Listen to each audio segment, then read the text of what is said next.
Assalamualaikum warahmatullahi wabarakatuh. Saya Arfa Binti Mirada, NIM 2216030212. Di sini saya akan menjawab ujian komprehensif pengantar bisnis. 1.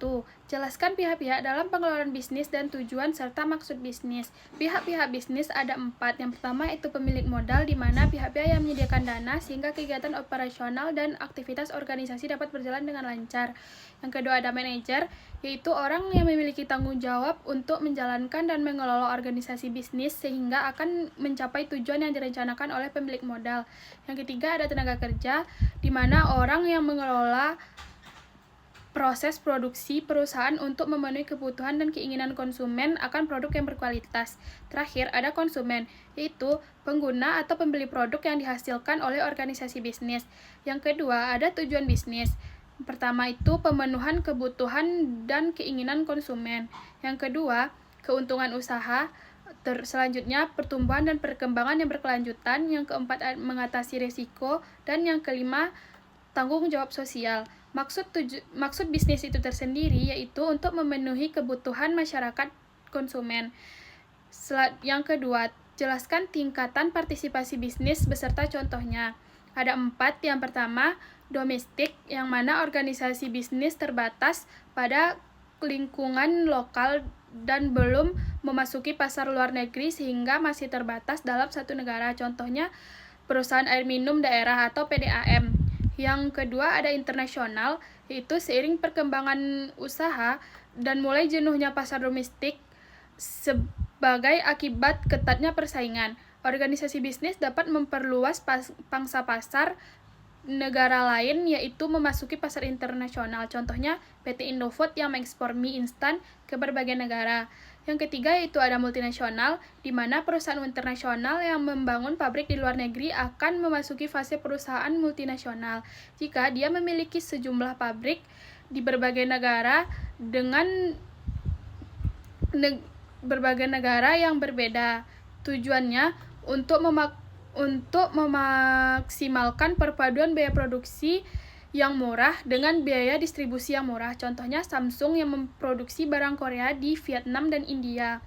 Yang terakhir ada sedunia, yaitu seiring dengan banyaknya perusahaan global, maka perusahaan mulai memiliki suatu lokasi pabrik di berbagai negara dan melakukan sinergi antar pabrik untuk memproduksi produk secara efektif dan efisien. Contohnya seperti Coca-Cola sebagai merek global dalam sistem produksi terintegrasi. Yang ketiga, jelaskan tantangan bisnis saat ini dan masa depan. Jawabannya, di saat ini, perkembangan teknologi yang semakin pesat, 2, persaingan yang semakin tinggi. Yang ketiga itu peningkatan kualitas aspek bisnis. Sedangkan di masa depan, kepedulian masyarakat terhadap lingkungan. Yang kedua itu konsumen yang mempertimbangkan aspek ramah lingkungan. Sedangkan yang ketiga itu produk ramah lingkungan akan menjadi pilihan konsumen di masa yang akan datang. Yang soal keempat, jelaskan kegiatan yang dilakukan dalam bisnis dan faktor utama dalam menjalankan bisnis. Kegiatan yang dilakukan dalam bisnis yaitu menyediakan barang atau jasa yang akan dijual. Yang kedua, mencari keuntungan. Dan yang ketiga, bersaing. Faktor utama dalam menjalankan bisnis, yang pertama itu ada modal, itu digunakan untuk memulai dan menjalankan usaha seperti membeli bahan baku untuk produksi dan peralatan. Yang kedua ada SDM atau sumber daya manusia, yang mana tenaga kerja yang memiliki keterampilan dan keahlian dalam menjalankan bisnis. Yang ketiga ada manajemen, kemampuan pengelolaan, perencanaan, pengorganisasian, pelaksanaan, dan pengawasan usaha. Selanjutnya ada pasar, yaitu adanya konsumen yang membutuhkan produk atau jasa yang ditawarkan. Selanjutnya ada teknologi informasi, yaitu mendukung efisiensi operasional pemasaran dan pengambilan keputusan. Yang kelima, jelaskan faktor-faktor produksi dan aktivitas bisnis. Yang pertama yaitu faktor produksi tenaga kerja. Tenaga kerja merupakan faktor utama dalam kegiatan bisnis. Faktor tenaga kerja merupakan kontribusi orang-orang yang bekerja dengan memberikan segenap kemampuan baik secara fisik maupun mental yang kepada suatu bisnis. Selanjutnya ada modal, yaitu dibutuhkan untuk membiayai bisnis maupun menjaga perusahaan tersebut dapat tetap beroperasi serta pengembangan yang akan datang. Yang ketiga itu kewirausahaan, di mana sikap mental dan individu yang menanggung risiko dan peluang yang ditimbulkan oleh penciptaan dan pengorganisasian bisnis. Selanjutnya ada sumber daya fisik, yaitu yang mana merupakan hal-hal terwujud yang digunakan organisasi bisnis dalam rangka menjalankan bisnis mereka. Sumber daya tersebut meliputi sumber daya alam, bahan baku, fasilitas perkantoran, dan produksi perlengkapan serta peralatan lainnya. Selanjutnya ada sumber daya informasi. Di era informasi seperti saat ini, sumber daya informasi memegang peran yang sangat strategis dalam kegiatan bisnis. Bisnis cenderung pada kegiatan prediksi pasar orang-orang dengan keahlian tertentu, serta berbagai data ekonomi untuk mendukung pekerjaan. Selanjutnya ada aktivitas bisnis. Yang pertama yaitu menciptakan barang dan jasa, yang kedua memasarkan barang atau jasa kepada konsumen, yang ketiga menghitung transaksi keuangan, yang keempat merekrut, melatih, dan memiliki karyawan. Terakhir yaitu memperoleh informasi. Soal yang keenam, apa itu bisnis go internasional dan kenapa bisnis go internasional? Bisnis go internasional adalah aktivitas komersial yang melintasi batas-batas negara, melibatkan perdagangan barang atau jasa, investasi, atau kerjasama antar dua negara atau lebih untuk mencakup pasar global, meningkatkan pertumbuhan, pendapatan, dan daya saing dengan melibatkan aspek logistik, regulasi, serta pemahaman budaya lintas negara. Kenapa bisnis go internasional? Yaitu keuntungan potensial, profit margin, permintaan konsumen yang stabil dan kuat, bahan baku, teknologi, serta efisiensi usaha. Yang ketujuh, jelaskan struktur organisasi internasional dan hambatan dalam menjalankan bisnis internasional. Struktur organisasi internasional itu agen independen, di mana individu atau organisasi asing yang setuju dengan mewakili kepentingan eksportir di pasar luar negeri. Yang kedua itu pemberian lisensi. Lisensi itu merupakan perjanjian antara perusahaan pemberi lisensi dan perusahaan pengguna lisensi yang memberikan hak eksklusif bagi pengguna lisensi untuk memproduksi dan memasarkan produk perusahaan pemberi lisensi. Selanjutnya ada kantor cabang. Itu struktur ini berupa kantor luar negeri yang didirikan oleh perusahaan internasional dan multinasional. Selanjutnya, lisensi strategi.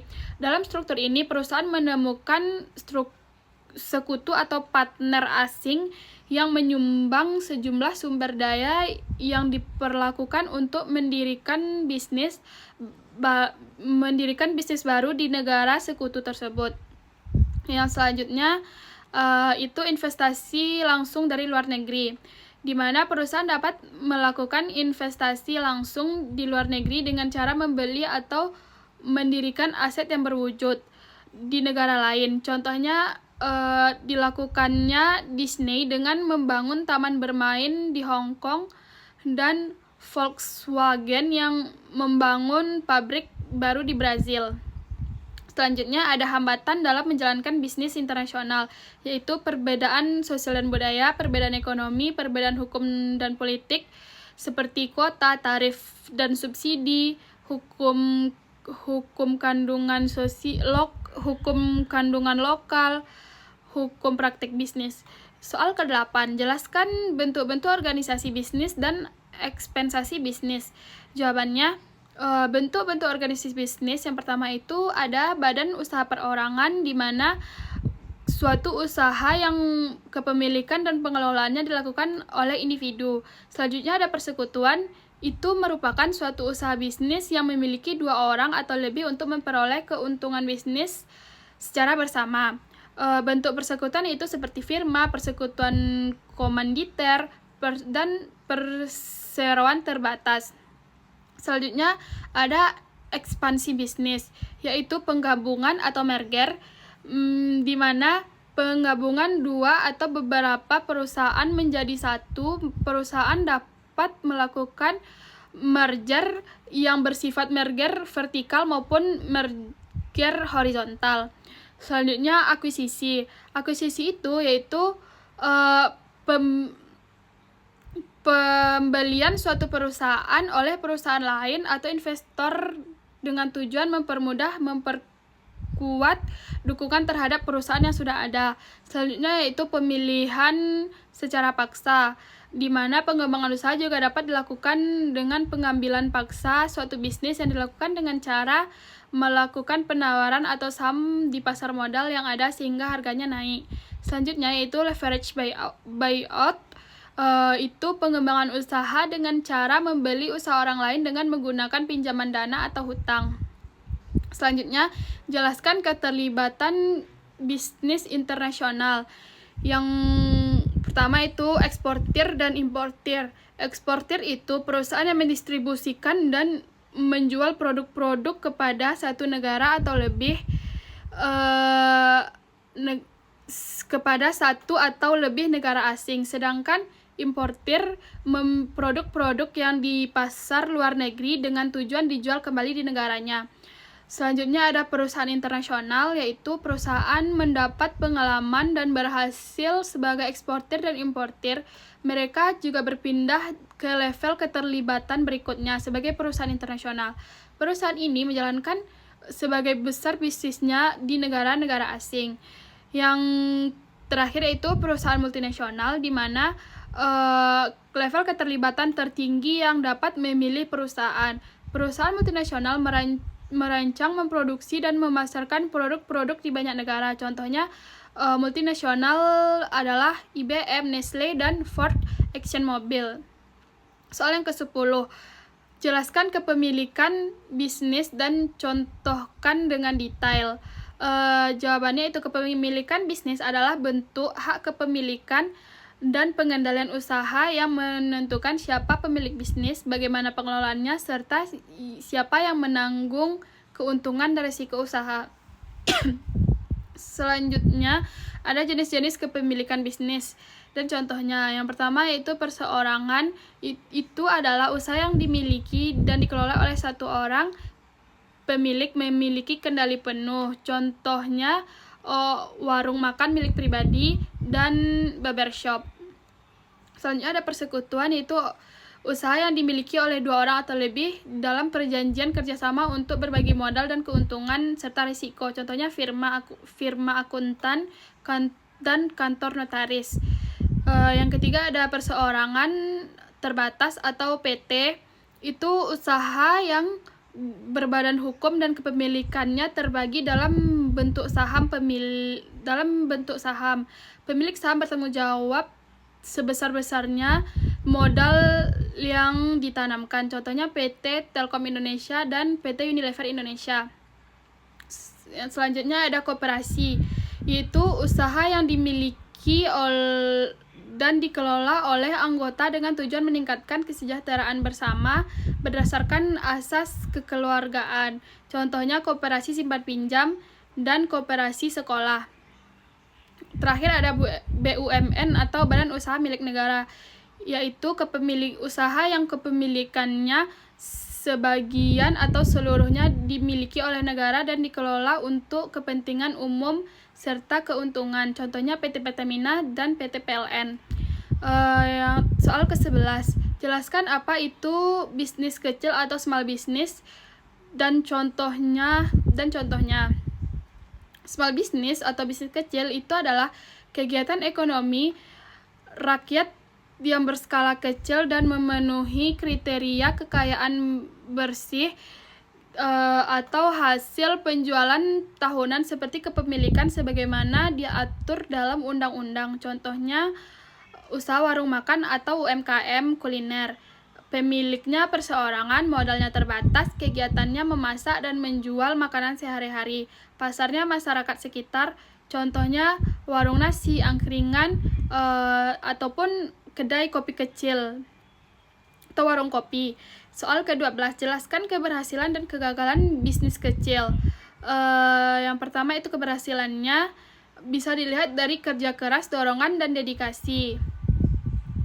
para pemilik bisnis kecil harus komitmen dalam mencapai keberhasilan dan rela menghabiskan waktu dan usaha sebanyak mungkin untuk mewujudkannya.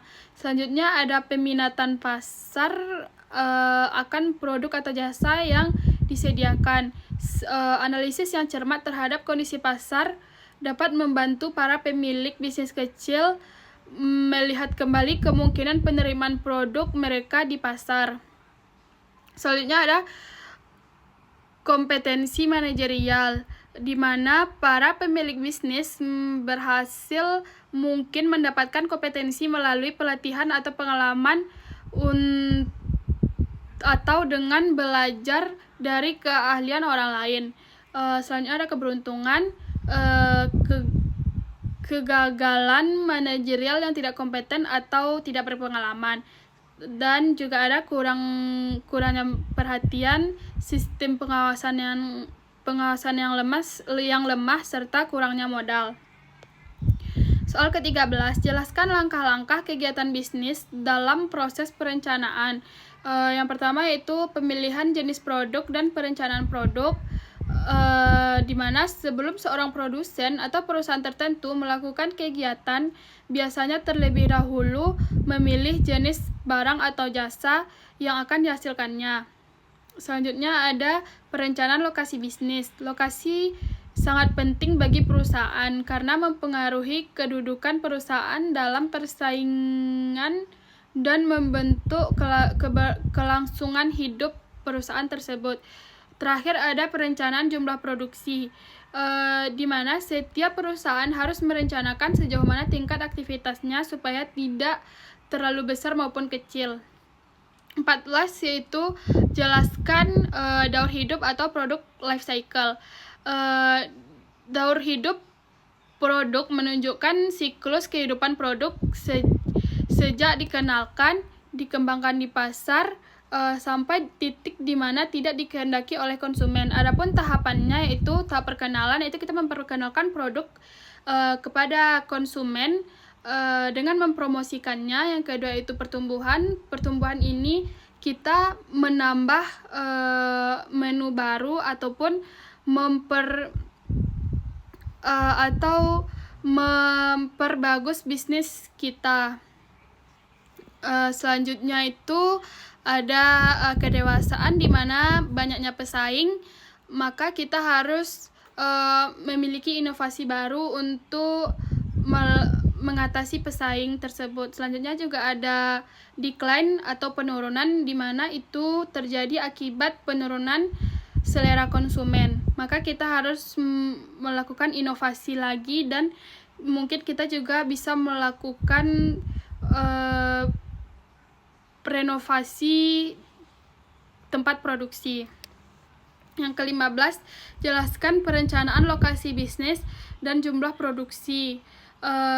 Perencanaan bisnis yaitu lokasi penting bagi perusahaan karena akan mempengaruhi perusahaan dalam persaingan dan menentukan kelangsungan hidup perusahaan. Dalam perencanaan lokasi pabrik ada beberapa faktor. Yang pertama itu faktor primer, di mana letak dari pasar, letak dari sumber-sumber bahan mentah, terdapat fasilitas pengangkutan, ketersediaan tenaga kerja, ketersediaan tenaga listrik. Yang kedua itu ada faktor sekunder, yaitu pertimbangan dalam pemilihan lokasi pabrik. Yang pertama itu rencana masa depan, harga tanah, kemungkinan perluasan, terdapat fasilitas servis, ketersediaan air, tinggi rendahnya pajak, serta undang-undang perburuhan, dan sikap masyarakat di daerah tersebut. Selanjutnya itu jumlah produksi. Perusahaan harus merencanakan sejauh mana tingkat aktivitasnya supaya tidak terlalu besar maupun terlalu kecil. Faktor yang mempengaruhi perencanaan produksi itu tingkat permintaan, kapasitas pabrik, kapasitas SDM, suplai bahan baku, dan modal kerja. Soal ke-16 yaitu jelaskan peramalan. Peramalan yaitu penjualan yang memperkirakan produk yang akan dijual pada waktu yang akan datang dalam keadaan tertentu dan dapat dibuat berdasarkan data yang pernah terjadi dan mungkin akan terjadi. Selanjutnya, jelaskan lingkungan bisnis dan etika bisnis serta contoh. Lingkungan bisnis itu keseluruhan hal-hal atau keadaan di luar badan usaha dan industri yang mempengaruhi kegiatan organisasi. Lingkungan bisnis meliputi lingkungan ekonomi, teknologi, sosial, dan persaingan. Contoh lingkungan bisnis, kenaikan harga bahan baku mempengaruhi biaya produksi. Perkembangan e-commerce mendorong bisnis beralih ke penjualan online. Etika bisnis itu dapat diartikan sebagai aturan main yang tidak mengikat karena bukan hukum, tetapi harus diingat dalam praktek bisnis sehari-hari.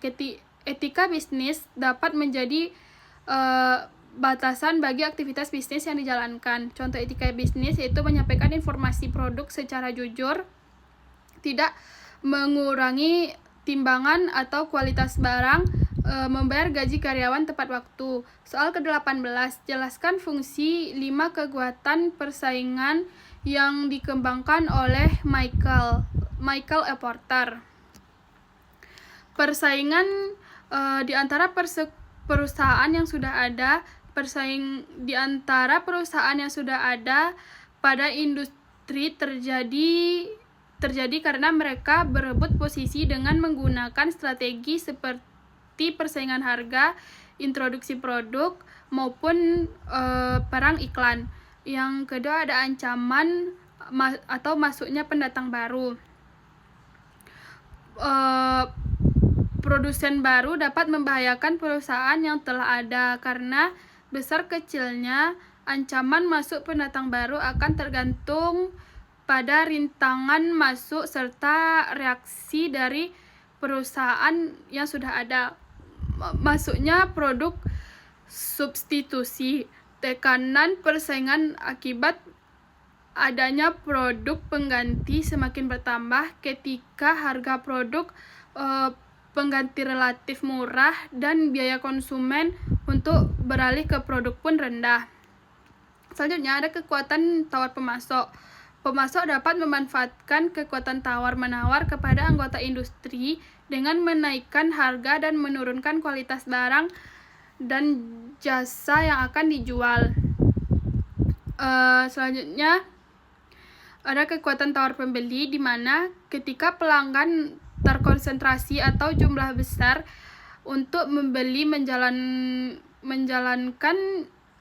untuk membeli dalam jumlah banyak, kekuatan tawarnya merupakan kekuatan utama untuk mempengaruhi intensitas pesaing dalam suatu industri.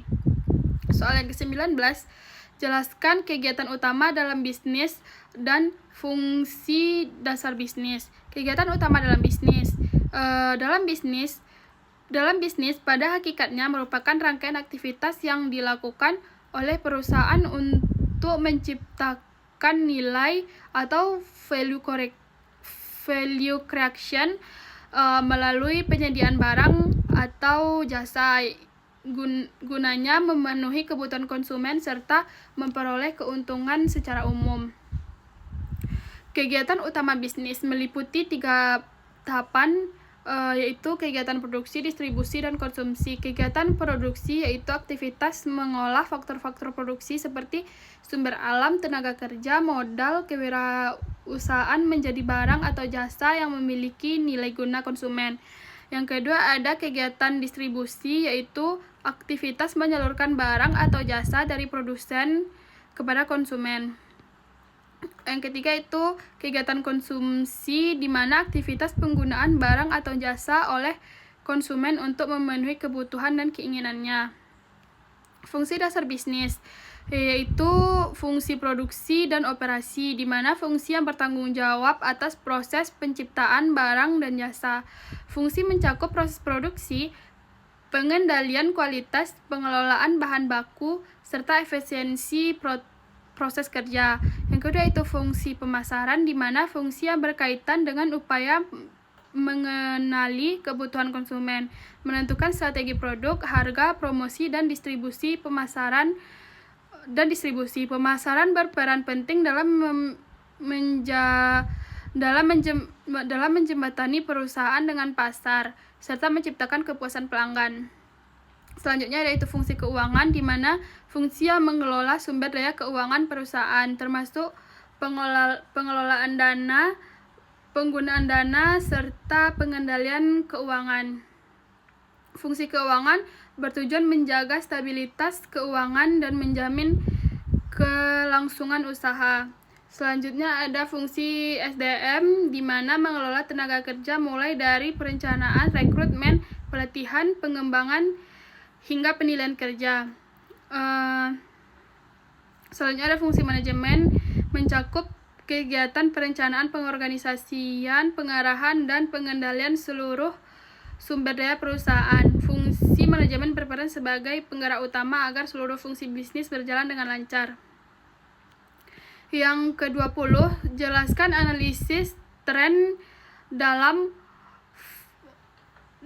forecast penjualan. Analisis dalam forecast penjualan merupakan metode peramalan yang digunakan untuk mengidentifikasi dan memproyeksi kecenderungan penjual berdasarkan data historis dan periode tertentu. Analisis tren didasarkan pada asumsi bahwa pola penjualan masa lalu cenderung berlanjut di masa akan datang sepanjang tidak terjadi perubahan signifikan pada kondisi pasar. Metode umum yang digunakan antara lain garis tren, rata-rata bergerak, dan pemulusan eksponensial. Meskipun memiliki kelebihan karena kesederhana dan berbasis data, analisis tren memiliki keterbatasan apabila terjadi perubahan pasar yang drastis. Soal yang ke-21 itu jelaskan masalah sosial dan etika dalam bisnis. Masalah sosial. Masalah dalam bisnis muncul akibat dampak aktivitas bisnis terhadap masyarakat yang luas. Perusahaan seringkali dihadapkan pada isu-isu seperti ketenagakerjaan, perlindungan konsumen, kerusakan lingkungan, serta kesenjangan sosial dan ekonomi. Misalnya praktik upah yang tidak adil. Lalu ada eksploitasi tenaga kerja, serta perencanaan lingkungan dan produksi barang yang tidak aman bagi konsumen. Itu merupakan bentuk masalah sosial yang dapat merugikan masyarakat. Soal yang ke-22, jelaskan ancaman masuknya pendatang baru dalam bisnis. Ancaman masuknya pendatang baru dalam bisnis adalah potensi munculnya perusahaan atau pelaku usaha baru yang memasuki suatu industri dan menimbulkan persaingan bagi perusahaan yang telah ada. Masuknya pendatang baru dapat mengurangi pangsa pasar, menekan harga, serta meningkatnya biaya persaingan, sehingga berpotensi menurunkan tingkat keuntungan perusahaan yang sudah beroperasi sebelumnya. Tingkat ancaman pendatang baru sangat dipengaruhi oleh hambatan masuk. Hambatan itu meliputi kebutuhan modal yang besar, loyalitas merek konsumen, skala ekonomi, akses terhadap saluran distribusi, regulasi pemerintah, dan diferensiasi produk. Semakin rendahnya hambatan masuk suatu industri, maka semakin besar ancaman yang akan ditimbulkan oleh pendatang baru. Soal terakhir yaitu jelaskan barter bisnis Beraus, yang mana dalam periklanan umpan penjual memikat serta konsumen dengan penawaran yang memperdaya untuk menjual produk pada harga yang menarik, hanya mencoba untuk membeli produk yang mahal. Secara better bisnis Beraus memiliki fungsi ganda, yaitu memberikan petunjuk dan informasi pembelian gratis yang sebaiknya dimensi oleh konsumen tentang sebuah perusahaan sebelum menyelesaikan transaksi bisnis. Yang kedua itu mencoba untuk memecahkan pertanyaan atau perselisihan mengenai pembelian. 1. jelaskan pihak-pihak dalam pengelolaan bisnis dan tujuan serta maksud bisnis. Pihak-pihak bisnis ada 4. Yang pertama itu pemilik modal, di mana pihak-pihak yang menyediakan dana sehingga kegiatan operasional dan aktivitas organisasi dapat berjalan dengan lancar.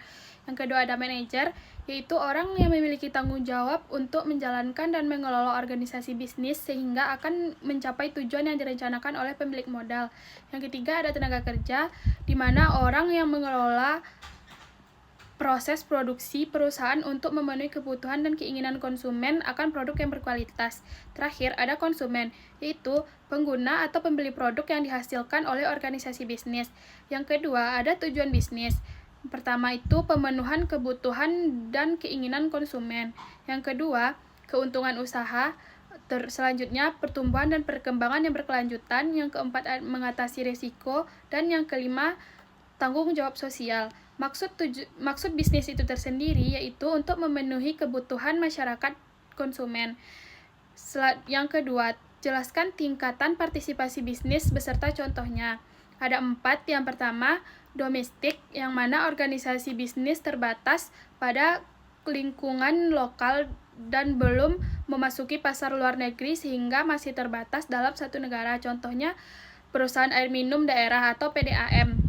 Yang kedua ada internasional, yaitu seiring perkembangan usaha dan mulai jenuhnya pasar domestik sebagai akibat ketatnya persaingan. Organisasi bisnis dapat memperluas pangsa pasar negara lain, yaitu memasuki pasar internasional. Contohnya PT Indofood yang mengekspor mie instan ke berbagai negara.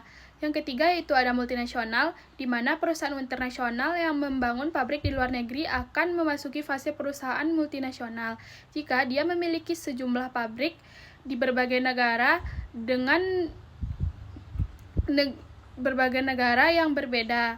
Tujuannya untuk memaksimalkan perpaduan biaya produksi yang murah dengan biaya distribusi yang murah. Contohnya Samsung yang memproduksi barang Korea di Vietnam dan India. Yang terakhir ada sedunia, yaitu seiring dengan banyaknya perusahaan global, maka perusahaan mulai memiliki suatu lokasi pabrik di berbagai negara dan melakukan sinergi antar pabrik untuk memproduksi produk secara efektif dan efisien. Contohnya seperti Coca-Cola sebagai merek global dalam sistem produksi terintegrasi. Yang ketiga, jelaskan tantangan bisnis saat ini dan masa depan. Jawabannya, di saat ini, perkembangan teknologi yang semakin pesat, 2, persaingan yang semakin tinggi. Yang ketiga itu peningkatan kualitas aspek bisnis. Sedangkan di masa depan, kepedulian masyarakat terhadap lingkungan. Yang kedua itu konsumen yang mempertimbangkan aspek ramah lingkungan. Sedangkan yang ketiga itu produk ramah lingkungan akan menjadi pilihan konsumen di masa yang akan datang. Yang soal keempat, jelaskan kegiatan yang dilakukan dalam bisnis dan faktor utama dalam menjalankan bisnis. Kegiatan yang dilakukan dalam bisnis yaitu menyediakan barang atau jasa yang akan dijual. Yang kedua, mencari keuntungan. Dan yang ketiga, bersaing. Faktor utama dalam menjalankan bisnis, yang pertama itu ada modal, itu digunakan untuk memulai dan menjalankan usaha seperti membeli bahan baku untuk produksi dan peralatan. Yang kedua ada SDM atau sumber daya manusia, yang mana tenaga kerja yang memiliki keterampilan dan keahlian dalam menjalankan bisnis. Yang ketiga ada manajemen, kemampuan pengelolaan, perencanaan, pengorganisasian, pelaksanaan, dan pengawasan usaha. Selanjutnya ada pasar, yaitu adanya konsumen yang membutuhkan produk atau jasa yang ditawarkan. Selanjutnya ada teknologi informasi, yaitu mendukung efisiensi operasional pemasaran dan pengambilan keputusan. Yang kelima, jelaskan faktor-faktor produksi dan aktivitas bisnis. Yang pertama yaitu faktor produksi, tenaga kerja. Tenaga kerja merupakan faktor utama dalam kegiatan bisnis. Faktor tenaga kerja merupakan kontribusi orang-orang yang bekerja dengan memberikan segenap kemampuan baik secara fisik maupun mental yang kepada suatu bisnis. Selanjutnya ada modal, yaitu dibutuhkan untuk membiayai bisnis maupun menjaga perusahaan tersebut dapat tetap beroperasi serta pengembangan yang akan datang. Yang ketiga itu kewirausahaan, di mana sikap mental dan individu yang menanggung risiko dan peluang yang ditimbulkan oleh penciptaan dan pengorganisasian bisnis. Selanjutnya ada sumber daya fisik, yaitu yang mana merupakan hal-hal terwujud yang digunakan organisasi bisnis dalam rangka menjalankan bisnis mereka. Sumber daya tersebut meliputi sumber daya alam, bahan baku, fasilitas perkantoran, dan produksi perlengkapan serta peralatan lainnya. Selanjutnya ada sumber daya informasi. Di era informasi seperti saat ini, sumber daya informasi memegang peran yang sangat strategis dalam kegiatan bisnis. Bisnis cenderung pada kegiatan prediksi pasar orang-orang dengan keahlian tertentu, serta berbagai data ekonomi untuk mendukung pekerjaan. Selanjutnya ada aktivitas bisnis. Yang pertama yaitu menciptakan barang dan jasa, yang kedua memasarkan barang atau jasa kepada konsumen, yang ketiga menghitung transaksi keuangan, yang keempat merekrut, melatih, dan memiliki karyawan. Terakhir yaitu memperoleh informasi. Soal yang keenam, apa itu bisnis go internasional dan kenapa bisnis go internasional? Bisnis go internasional adalah aktivitas komersial yang melintasi batas-batas negara, melibatkan perdagangan barang atau jasa, investasi, atau kerjasama antar dua negara atau lebih untuk mencakup pasar global, meningkatkan pertumbuhan, pendapatan, dan daya saing dengan melibatkan aspek logistik, regulasi, serta pemahaman budaya lintas negara. Kenapa bisnis go internasional? Yaitu keuntungan potensial, profit margin, permintaan konsumen yang stabil dan kuat, bahan baku, teknologi, serta efisiensi usaha. Yang ketujuh, jelaskan struktur organisasi internasional dan hambatan dalam menjalankan bisnis internasional. Struktur organisasi internasional itu agen independen, di mana individu atau organisasi asing yang setuju dengan mewakili kepentingan eksportir di pasar luar negeri. Yang kedua itu pemberian lisensi. Lisensi itu merupakan perjanjian antara perusahaan pemberi lisensi dan perusahaan pengguna lisensi yang memberikan hak eksklusif bagi pengguna lisensi untuk memproduksi dan memasarkan produk perusahaan pemberi lisensi. Selanjutnya ada kantor cabang. Itu struktur ini berupa kantor luar negeri yang didirikan oleh perusahaan internasional dan multinasional. Selanjutnya, lisensi strategi. Dalam struktur ini, perusahaan menemukan sekutu atau partner asing yang menyumbang sejumlah sumber daya yang diperlakukan untuk mendirikan bisnis baru di negara sekutu tersebut. Yang selanjutnya itu investasi langsung dari luar negeri, di mana perusahaan dapat melakukan investasi langsung di luar negeri dengan cara membeli atau mendirikan aset yang berwujud di negara lain. Contohnya dilakukannya Disney dengan membangun taman bermain di Hong Kong dan Volkswagen yang membangun pabrik baru di Brazil. Selanjutnya ada hambatan dalam menjalankan bisnis internasional, yaitu perbedaan sosial dan budaya, perbedaan ekonomi, perbedaan hukum dan politik, seperti kuota, tarif dan subsidi, hukum kandungan lokal, hukum praktik bisnis. Soal ke-8, jelaskan bentuk-bentuk organisasi bisnis dan ekspensasi bisnis. Jawabannya, bentuk-bentuk organisasi bisnis yang pertama itu ada badan usaha perorangan, di mana suatu usaha yang kepemilikan dan pengelolaannya dilakukan oleh individu. Selanjutnya ada persekutuan, itu merupakan suatu usaha bisnis yang memiliki 2 orang atau lebih untuk memperoleh keuntungan bisnis secara bersama. Bentuk persekutuan itu seperti firma, persekutuan komanditer, dan perseroan terbatas.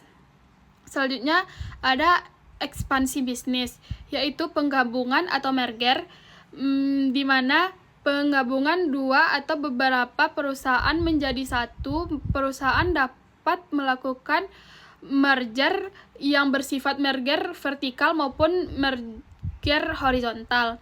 Selanjutnya akuisisi. Akuisisi itu yaitu pembelian suatu perusahaan oleh perusahaan lain atau investor dengan tujuan memperkuat dukungan terhadap perusahaan yang sudah ada. Selanjutnya yaitu pemilihan secara paksa, di mana pengembangan usaha juga dapat dilakukan dengan pengambilan paksa suatu bisnis yang dilakukan dengan cara melakukan penawaran atau saham di pasar modal yang ada sehingga harganya naik. Selanjutnya yaitu leverage buyout. Itu pengembangan usaha dengan cara membeli usaha orang lain dengan menggunakan pinjaman dana atau hutang. Selanjutnya, jelaskan keterlibatan bisnis internasional. Yang pertama itu eksportir dan importir. Eksportir itu perusahaan yang mendistribusikan dan menjual produk-produk kepada satu negara atau lebih kepada satu atau lebih negara asing. Sedangkan importir produk-produk yang di pasar luar negeri dengan tujuan dijual kembali di negaranya. Selanjutnya ada perusahaan internasional, yaitu perusahaan mendapat pengalaman dan berhasil sebagai eksportir dan importir. Mereka juga berpindah ke level keterlibatan berikutnya sebagai perusahaan internasional. Perusahaan ini menjalankan sebagai besar bisnisnya di negara-negara asing. Yang terakhir yaitu perusahaan multinasional, di mana level keterlibatan tertinggi yang dapat memilih perusahaan. Perusahaan multinasional merancang, memproduksi, dan memasarkan produk-produk di banyak negara. Contohnya multinasional adalah IBM, Nestle, dan Ford ExxonMobil. Soal yang ke-10, jelaskan kepemilikan bisnis dan contohkan dengan detail. Jawabannya itu kepemilikan bisnis adalah bentuk hak kepemilikan dan pengendalian usaha yang menentukan siapa pemilik bisnis, bagaimana pengelolaannya, serta siapa yang menanggung keuntungan dan risiko usaha. Selanjutnya, ada jenis-jenis kepemilikan bisnis dan contohnya. Yang pertama yaitu perseorangan.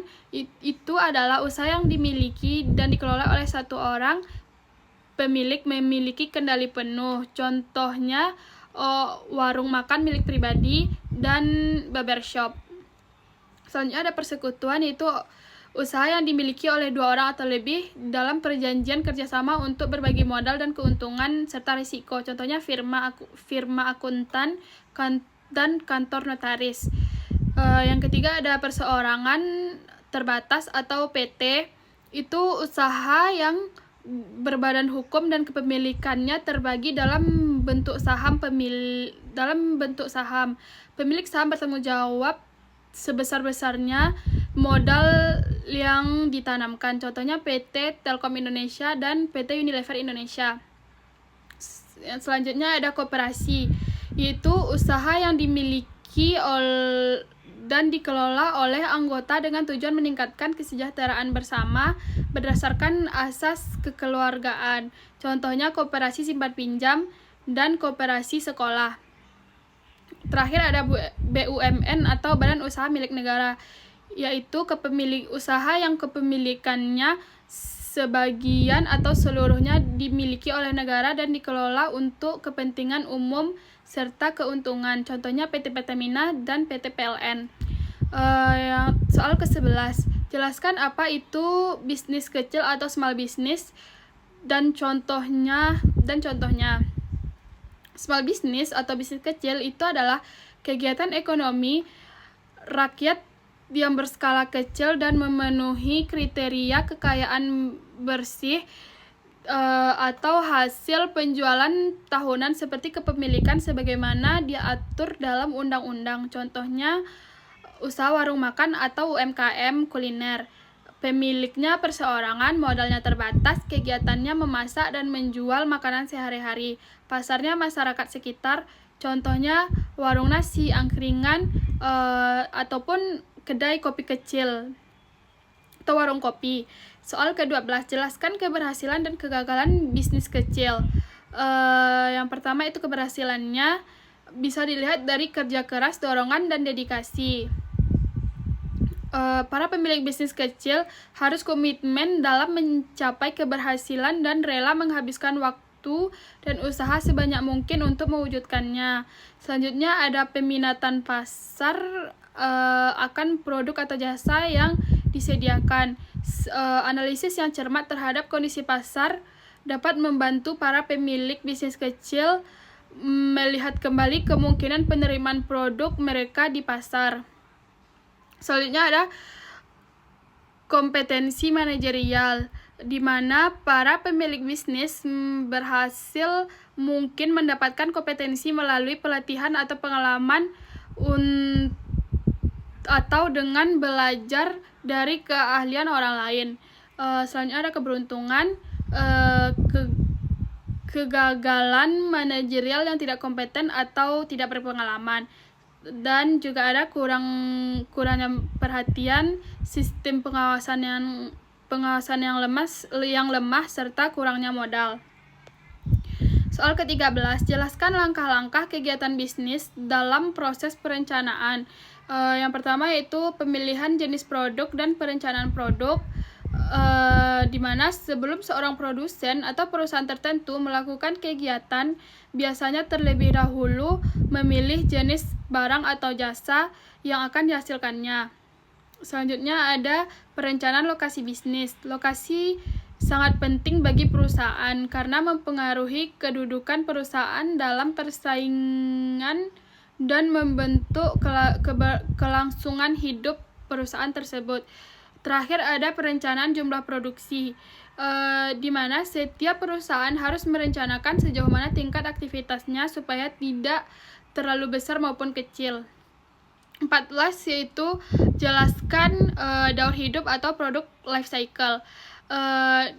Daur hidup produk menunjukkan siklus kehidupan produk sejak dikenalkan, dikembangkan di pasar, sampai titik di mana tidak dikehendaki oleh konsumen. Adapun tahapannya yaitu tahap perkenalan, yaitu kita memperkenalkan produk kepada konsumen dengan mempromosikannya. Yang kedua itu pertumbuhan. Pertumbuhan ini kita menambah menu baru ataupun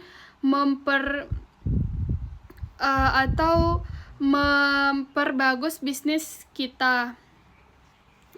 Selanjutnya itu ada kedewasaan, di mana banyaknya pesaing, maka kita harus memiliki inovasi baru untuk mengatasi pesaing tersebut. Selanjutnya juga ada decline atau penurunan, di mana itu terjadi akibat penurunan selera konsumen. Maka kita harus melakukan inovasi lagi, dan mungkin kita juga bisa melakukan renovasi tempat produksi. Yang ke-15, jelaskan perencanaan lokasi bisnis dan jumlah produksi.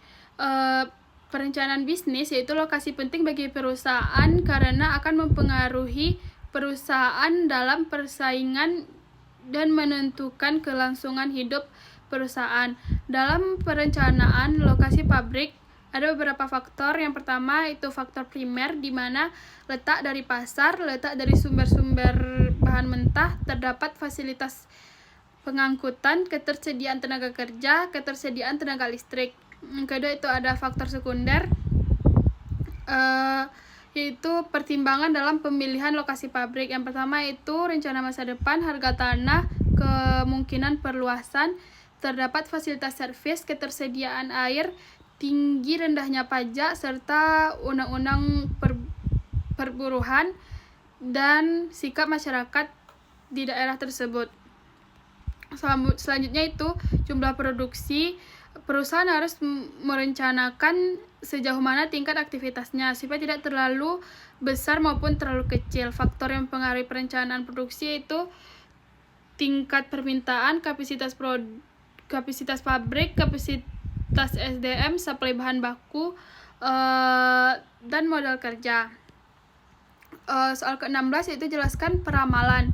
Peramalan yaitu penjualan yang memperkirakan produk yang akan dijual pada waktu yang akan datang dalam keadaan tertentu dan dapat dibuat berdasarkan data yang pernah terjadi dan mungkin akan terjadi.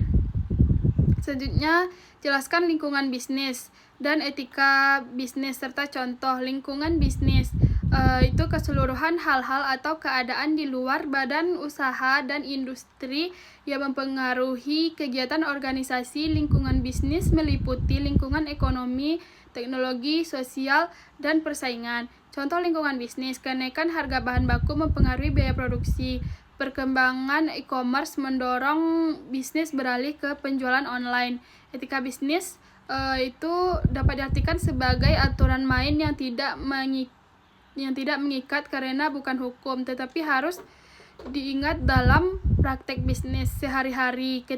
Etika bisnis dapat menjadi batasan bagi aktivitas bisnis yang dijalankan. Contoh etika bisnis yaitu menyampaikan informasi produk secara jujur, tidak mengurangi timbangan atau kualitas barang, membayar gaji karyawan tepat waktu. Soal ke-18, jelaskan fungsi 5 kekuatan persaingan yang dikembangkan oleh Michael E. Porter.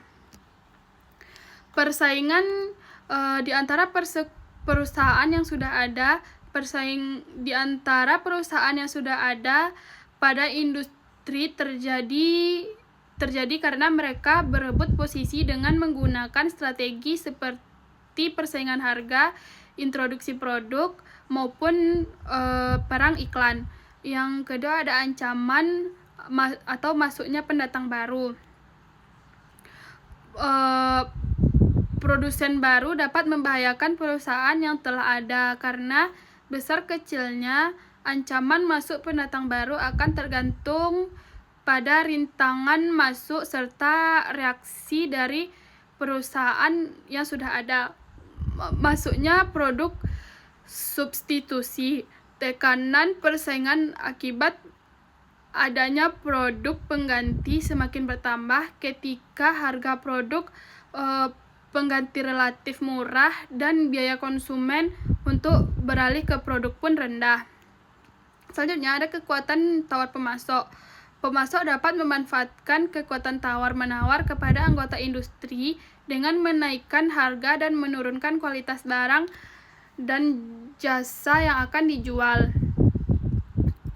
Selanjutnya ada kekuatan tawar pembeli, di mana ketika pelanggan terkonsentrasi atau jumlah besar untuk membeli untuk membeli dalam jumlah banyak, kekuatan tawarnya merupakan kekuatan utama untuk mempengaruhi intensitas pesaing dalam suatu industri. Soal yang ke-19, jelaskan kegiatan utama dalam bisnis dan fungsi dasar bisnis. Kegiatan utama dalam bisnis. Dalam bisnis pada hakikatnya merupakan rangkaian aktivitas yang dilakukan oleh perusahaan untuk menciptakan nilai atau value creation melalui penyediaan barang atau jasa. Gunanya memenuhi kebutuhan konsumen serta memperoleh keuntungan secara umum. Kegiatan utama bisnis meliputi 3 tahapan, yaitu kegiatan produksi, distribusi, dan konsumsi. Kegiatan produksi yaitu aktivitas mengolah faktor-faktor produksi seperti sumber alam, tenaga kerja, modal, kewirausahaan menjadi barang atau jasa yang memiliki nilai guna konsumen. Yang kedua ada kegiatan distribusi, yaitu aktivitas menyalurkan barang atau jasa dari produsen kepada konsumen.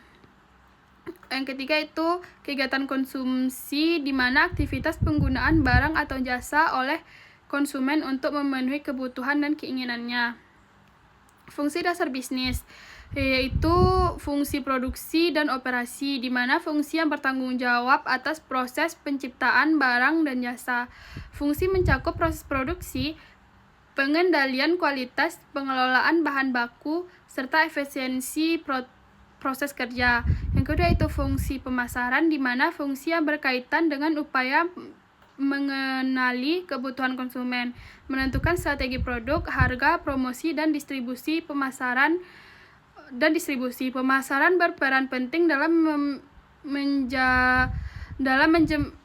menjembatani perusahaan dengan pasar serta menciptakan kepuasan pelanggan.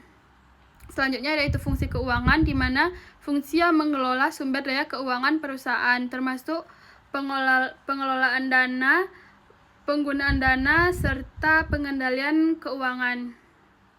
Fungsi keuangan bertujuan menjaga stabilitas keuangan dan menjamin kelangsungan usaha. Selanjutnya ada fungsi SDM, di mana mengelola tenaga kerja mulai dari perencanaan, rekrutmen, pelatihan, pengembangan, hingga penilaian kerja. Selanjutnya ada fungsi manajemen, mencakup kegiatan perencanaan, pengorganisasian, pengarahan, dan pengendalian seluruh sumber daya perusahaan. Fungsi manajemen berperan sebagai penggerak utama agar seluruh fungsi bisnis berjalan dengan lancar. Yang ke-20, jelaskan analisis tren dalam forecast penjualan. Analisis dalam forecast penjualan merupakan metode peramalan yang digunakan untuk mengidentifikasi dan memproyeksi kecenderungan penjual berdasarkan data historis dan periode tertentu. Analisis tren didasarkan pada asumsi bahwa pola penjualan masa lalu cenderung berlanjut di masa akan datang sepanjang tidak terjadi perubahan signifikan pada kondisi pasar. Metode umum yang digunakan antara lain garis tren, rata-rata bergerak, dan pemulusan eksponensial. Meskipun memiliki kelebihan karena kesederhana dan berbasis data, analisis tren memiliki keterbatasan apabila terjadi perubahan pasar yang drastis. Soal yang ke-21 itu jelaskan masalah sosial dan etika dalam bisnis. Masalah sosial. Masalah dalam bisnis muncul akibat dampak aktivitas bisnis terhadap masyarakat yang luas. Perusahaan seringkali dihadapkan pada isu-isu seperti ketenagakerjaan, perlindungan konsumen, kerusakan lingkungan, serta kesenjangan sosial dan ekonomi. Misalnya praktik upah yang tidak adil. Lalu ada eksploitasi tenaga kerja, serta perencanaan lingkungan dan produksi barang yang tidak aman bagi konsumen. Itu merupakan bentuk masalah sosial yang dapat merugikan masyarakat. Soal yang ke-22, jelaskan ancaman masuknya pendatang baru dalam bisnis. Ancaman masuknya pendatang baru dalam bisnis adalah potensi munculnya perusahaan atau pelaku usaha baru yang memasuki suatu industri dan menimbulkan persaingan bagi perusahaan yang telah ada. Masuknya pendatang baru dapat mengurangi pangsa pasar, menekan harga, serta meningkatnya biaya persaingan, sehingga berpotensi menurunkan tingkat keuntungan perusahaan yang sudah beroperasi sebelumnya.